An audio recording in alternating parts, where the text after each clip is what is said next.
afternoon on City News. Westminster terror attack 1 year on. We're live at the memorial tribute to victims and survivors. 1 month after Camden's bloodiest night of knife crime, councillors and residents are to unite for a silent march in the borough. And the London LGBTQ+ Film Festival gets underway in the capital.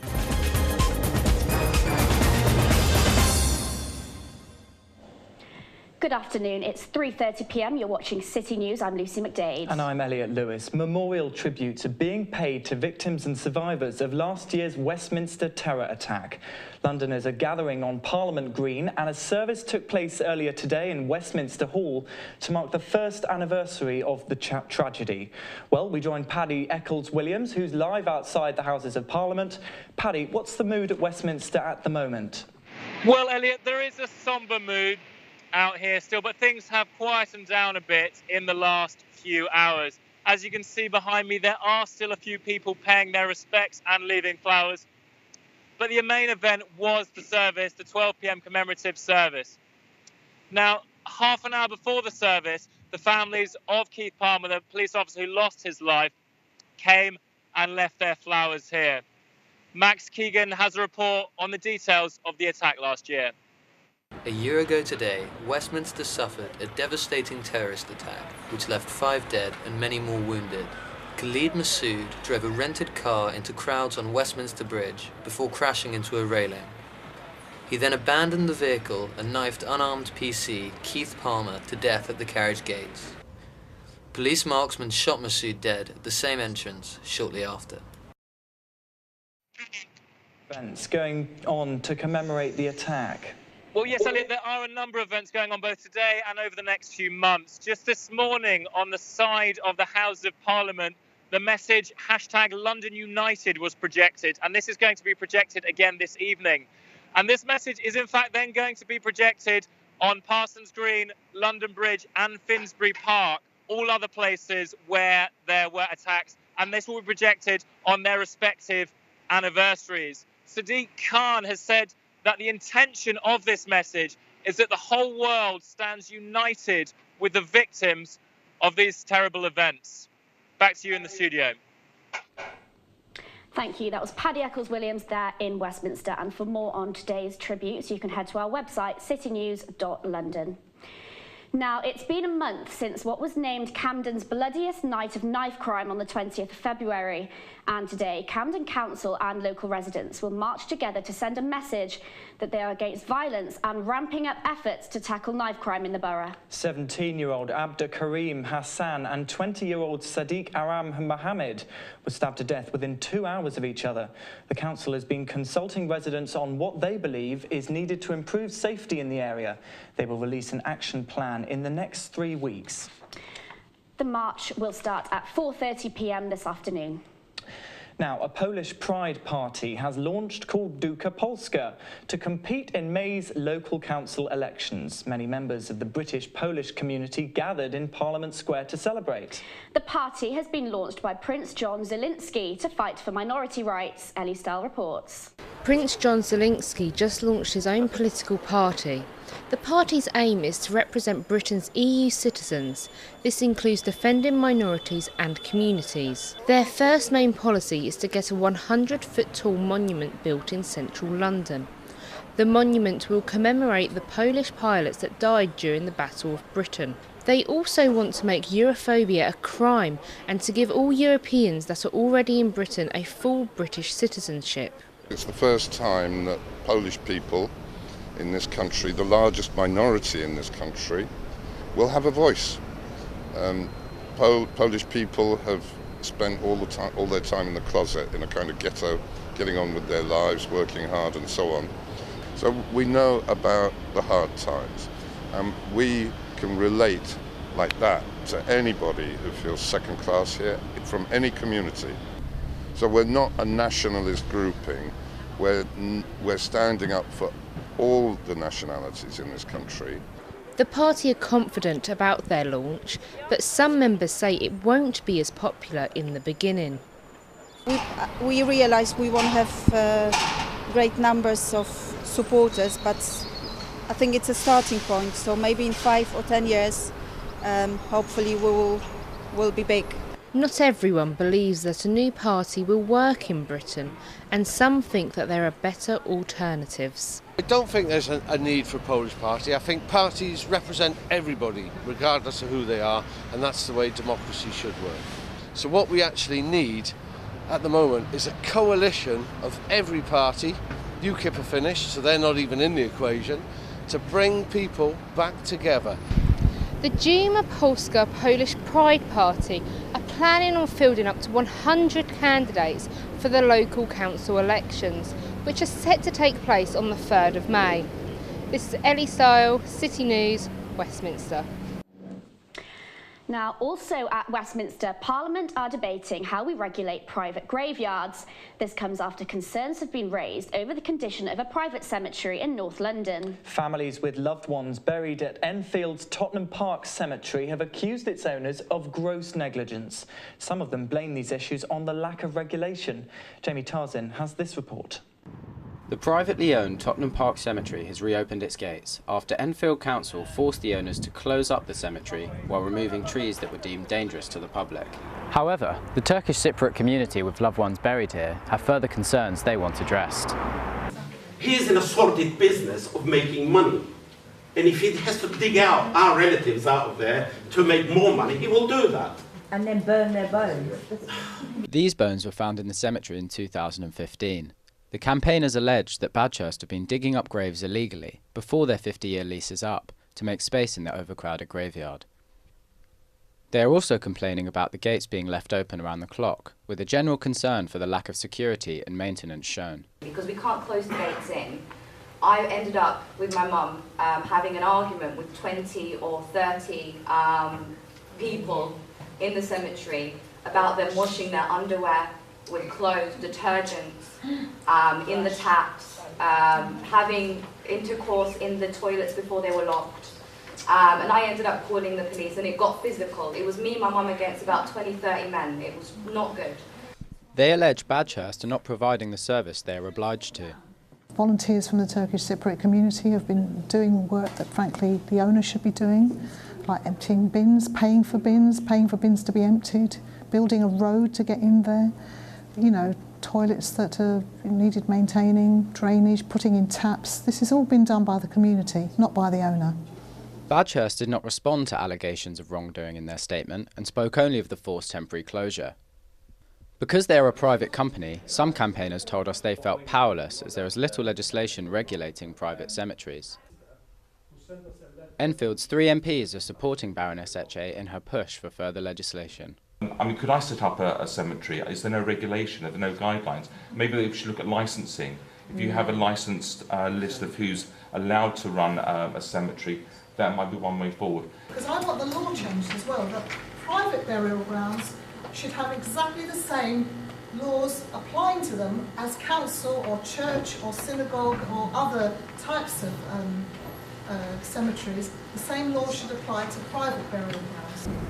The issue of how we regulate private cemeteries is now being taken to Parliament, with Baroness Meryl Etche saying that this cemetery is an example of the very worst that can go wrong under the current system. It's only one of 6 private cemeteries left in London, but a question now looms over whether their owners should be made more accountable. For City News, Jamie Tarsin, Enfield. A youth charity in Harlesden says it desperately needs more funding, otherwise it faces imminent closure. The charity Bang Edutainment has helped over 5,000 children since it was founded. Gabriella Mansell went to visit them. A Brent charity is at risk of running out of funding following local government cuts. Bang Edutainment runs No Limits, a scheme which works with at-risk children. The scheme aims to inspire young children and help them reach their full potential. No Limits runs radio workshops, sports sessions and counselling as part of the scheme. Bang has had a big impact in the area, with many children saying it improved their behaviour at school. I think Bang is good because it helps me out with my social life and talking to people, and it helps me at school.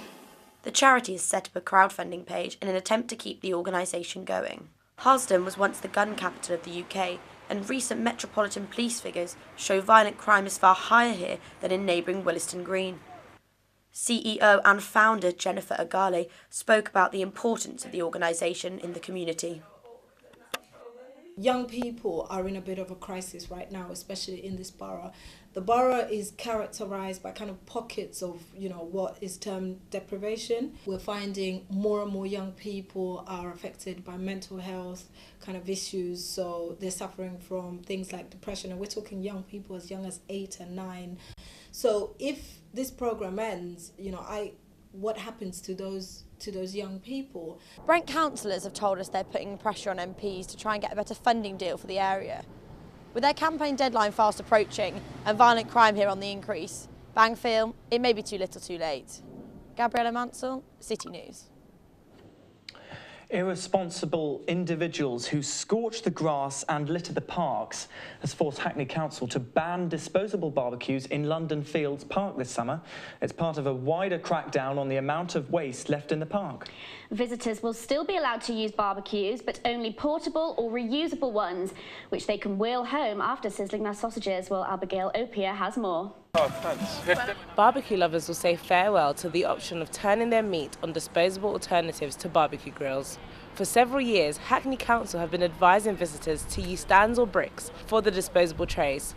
But failure to do so is causing serious damage to the grass, and it's the driving force behind this ban.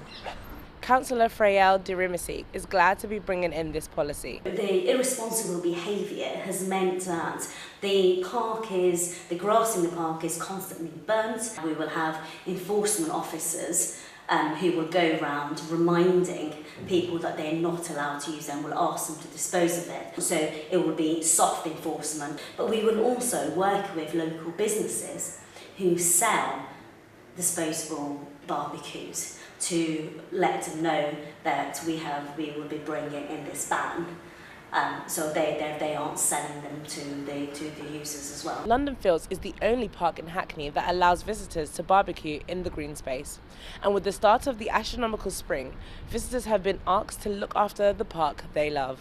Getting rid of the disposables, keep the community feel, keep people coming for picnics. It's not like people are going to be put off from coming to London Fields, just cut down on the rubbish. I think it's a good thing. So it seems as though most of the community are pleased about the ban, and this ban will not stop them from coming to enjoy a barbecue this summer in London Fields.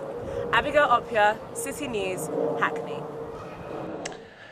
And as always, we like to get you involved in the programme. So this afternoon we're asking, should people be allowed to barbecue in London parks? Yes, do let us know what you think. Our Twitter handle is @CityLondonNews, and we'll read out the results at the end of the programme. Now, Martha's here with the latest entertainment news. Thank you, Elliot. Now, Europe's biggest LGBTQ film festival opened its doors last night for the annual BFI Flair event, promoting lesbian, gay and trans cinema across the capital. We spoke with BFI Flair's programmer, Brian Robinson, about the importance of the festival to Londoners. But actually there's something really important that happens in a film festival, that you get visits from actors, directors, screenwriters, and you can see the films with an audience who understands them and appreciates them. And I think it's really important for the community to have a space where they're not just drinking, where they are exploring and appreciating culture together, where they're learning about their own histories, where they're just creating community in a different way. Now, Londoners are being given a rare glimpse into the weird and wonderful world of Wes Anderson's filmmaking. A free exhibition opens tomorrow in Westminster to celebrate the release of the upcoming animated film Isle of Dogs, set in futuristic Japan. The exhibition will be displaying original puppets and sets taken from the film, alongside a special Isle of Dogs-inspired ramen noodle bar. You can feast yourself on all of this up until April 5th. And East London's art community is celebrating today as it's been revealed that 2 Bethnal Green-based sculptors have been nominated for the prestigious Hepworth Sculpture Prize. Michael Dean and Magali Roos are up against 3 other London-based artists for the award, with the winner being announced in November. That's all the entertainment for now. Back to you, Lucy. Thank you, Martha. Now today, the Duke and Duchess of Cambridge have visited St Luke's Community Centre in Islington. They're taking part in preparations for a Commonwealth Big Lunch at the Community Centre. This is the second of 2 engagements today in celebration of the Commonwealth. Michael Ryan, St Luke's chief executive, said he's thrilled the Royal Highnesses are helping out. The centre hosts a daily lunch for older people and an annual Big Lunch in June. Earlier today, the Duke and Duchess attended a sports aid event in the Olympic Park and also took part in a Commonwealth quiz. I wonder what the scoreboard looked like there, but stay with us because still to come on City News. Crossing paths, Isle of Dogs residents are angry with TfL for not consulting them over a new bridge. And is London's arts scene on the decline? We have a report on the application process for Arts Council funding. Don't go anywhere.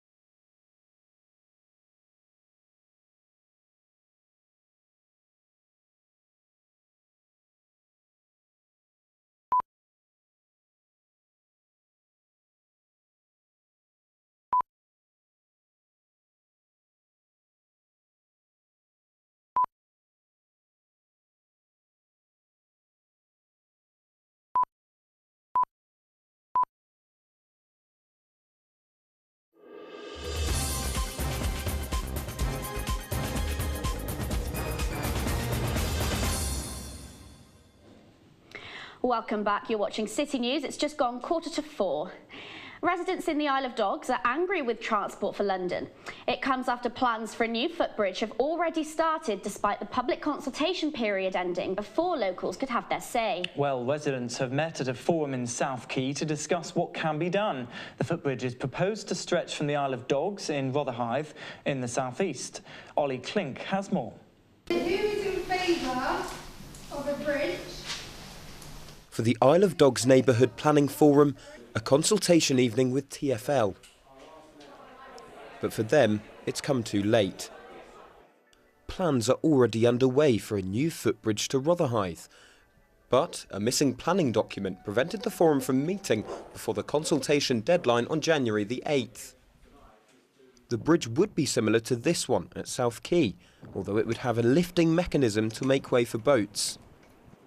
You didn't answer the question, actually, did you? You don't know. One local, Catherine, said a new bridge would impact many people on the Isle. A lot of people have paid a lot of money for their properties here, and for the positions they're actually planning for these potential bridges actually affects a lot of residents here. No, no, no, Sadiq, you're out of order. Out of order. Many were frustrated with TfL's lack of engagement. Councillor Andrew Wood, who also acts as head of the forum, says the bridge is being forced on residents. It should have been, do you want an improved crossing, yes or no? If the answer is yes, what type of crossing do you prefer? And looking at all of the options, whereas we've been told what the end destination is before we've even started the public consultation, which makes things very difficult for TfL and everybody else concerned. The forum discussed alternatives to a bridge, including something like this, an enhanced ferry service free for public use. A tunnel was also put forward as an option. But with these choices overlooked, the new concern for Isle of Dogs residents is money. How will a bridge be paid for, and who will be paying for it? Project manager Andrew Lunt said that a bridge would cost between £180 and £250 million, but would be paid for through fares. When responding to claims that the public weren't consulted properly, he said, "The consultation process is ongoing, although ultimately a bridge will be built. Alternatives such as a ferry do not offer a long-term solution for the vast number of cyclists and pedestrians in the area. The bridge will benefit both sides of the river." TfL will be consulting the public further on access points. Having crossed paths, they'll hope that bridges can be built with the local community. In other news, environmental activists are concerned at what they say is the dangerous level of plastic waste and weeds in the River Lee. One branch of the river around Tottenham Marshes and Tottenham Hale is currently blocked up in several places. Local residents have told City News that no local authority is taking responsibility. Imogen Harper reports. The River Lee is congested with rubbish. Beyond being an eyesore, the combination of weeds, trees and litter are damaging local wildlife's habitats. For boaters who live on the river, they're not happy with the view they wake up to every morning, and the problem isn't just melting away. This is a really special place. You know, we're in the middle of Tottenham. You wouldn't believe that. There are watervole in there and there are kingfishers. I mean, how many people in Tottenham know that? And that, unless this is just managed a little bit, especially where the priorities are about developing and building, the whole richness of what is really extraordinary in Tottenham will be really lost and missed.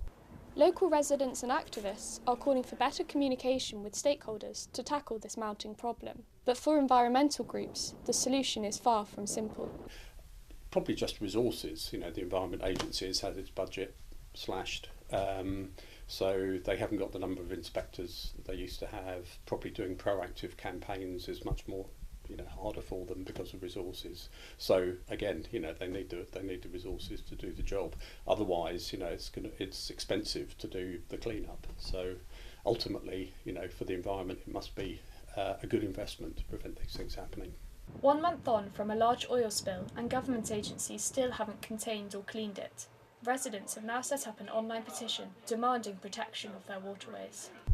Over the past few years, among much more, 17 bus tyres, a mattress and 2 dead bodies have been found in this section of the River Lee.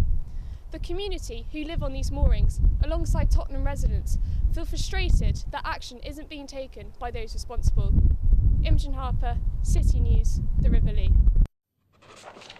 Executives of the London Stadium transition into the home of West Ham United yesterday apologised for the overspending of public funds.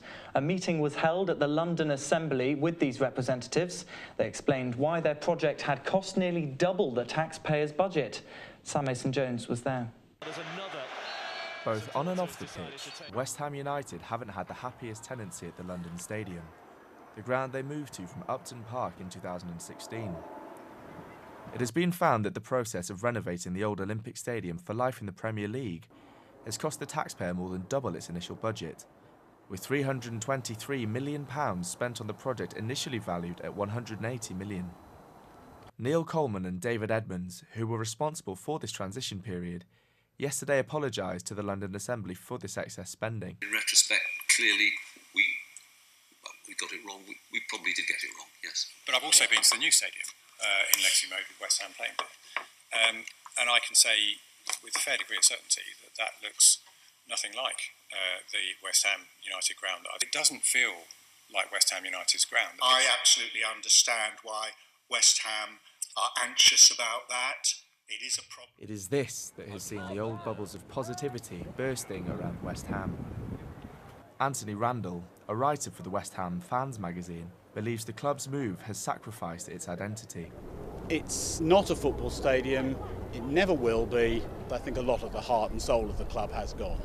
They could have spent an awful lot less if they had from the outset configured it as a stadium to be used for football after the Olympics. This is not the legacy that was imagined for the stadium behind me when plans were drawn up prior to 2012.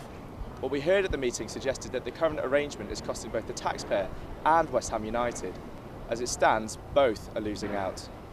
Sam Mason-Jones, City News, Stratford. Now Rosalie's here with the Capital's business news. Thank you, Lucy.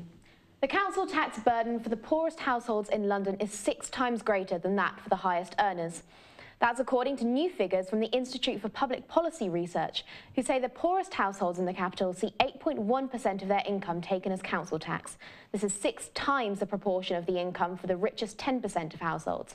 IPPR Associate Director Luke Murphy said that council tax is increasingly not fit for purpose and is in dire need of reform. High street retailer Superdrug is trialling an exclusively vegan store. The Little Vegan pop-up shop will open in Shoreditch, allowing customers to buy exclusively vegan products. The company say it was encouraged to open the store based on the success of Superdrug's 1,000 own-brand vegan products and the rise in veganism. Electronics retailer Maplin has announced another 66 redundancies, 57 of which will be from the London head office. This comes after Maplin collapsed in February, having failed to secure a sale. It is among a number of retailers that face closure after poor retail sales this first financial quarter. Back to you. Thank you, Rosalie. Now, next this afternoon, in the last 2 years, there's been a 30% drop in arts project applications for funds below £5,000. If small business owners can prove their arts project can benefit the local community, they can apply for micro grants from the Arts Council. So why are applications dropping, and what does it mean for the London's arts scene? Matteo Bubalo investigates. Making an application should be a really straightforward process. But we know sometimes filling in forms can be confusing. And more often than not, people find this a huge stumbling block. That was taken from an Arts Council grant application tutorial. But small business owners like Dave Kelby say applying is more than just filling in forms. It's a full month of work for one person in your office, and if you're the only person in your office, that means the project for which you're obtaining funding is put on hold, which means that you may have lost 3 months, 6 months. You might even have destroyed your chances for one particular year of one particular project. With a word count equivalent to half an undergraduate dissertation, others also say applications for smaller grants need to be more accessible. Arts Council data shows more than 3/4 of applications for micro grants are made by individuals. For them, the process is the same as larger organisations applying for £15,000 grants. I mean, yeah, there really should be a sliding scale. It shouldn't be the same amount of work and as somebody who's just applying for a £2,000 grant. The Arts Council said, with public funding being massively oversubscribed, a strong argument for each application has to be made, and that's why it has to be the same process for everyone. In April, the Council will announce an application for funds below £10,000. But only individuals at the early stages of their career can apply. So, small company owners who've been in business for years are not eligible. Matteo Bubalo, City News. Now with your latest sports news, here's Rachel. Thank you, Lucy. Now, there's good news for London boxing fans. They'll have the opportunity to get up close and personal with heavyweight superstar Anthony Joshua's title belts. Joshua's IBF, IBO and WBA belts will be on display in JD Sports Oxford Street store on March 29th. The display comes ahead of his world heavyweight title unification bout with Joseph Parker on March 31st. And the NFL season may have concluded in February, but the pre-season training for the British American Football Association is well underway. Islington-based club London Blitz have their sights set on glory after losing to Tamworth Phoenix in last year's Brit Bowl 31.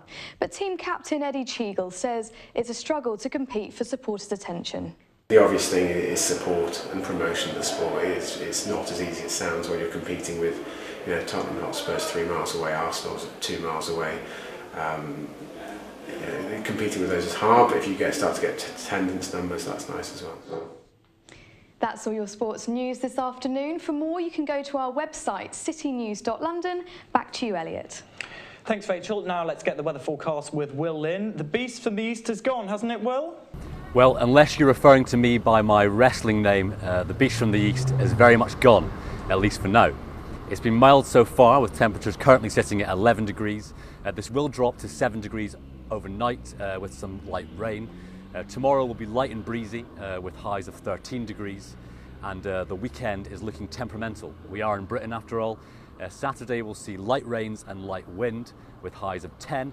And Sunday will be much more pleasant with sunny spells and highs of 13 degrees. Back to you in the studio. Thanks very much, Will. Now, you've been getting in touch this afternoon on Twitter answering the question, should people be allowed to barbecue in London parks? Yes, well, plenty of you have been getting in touch. It's very one-sided, so 89% of you are saying people should be able to have fun and barbecue in London's parks. And Millie Harding has said, my kids love walking to the nearby park for a barbecue. It keeps them away from the telly. That's always going to be a good thing, isn't it? It is. Well, that's it from us. Harry Locke will be back at 6 p.m. But from me, Elliot and the rest of the City News team, it's goodbye for now.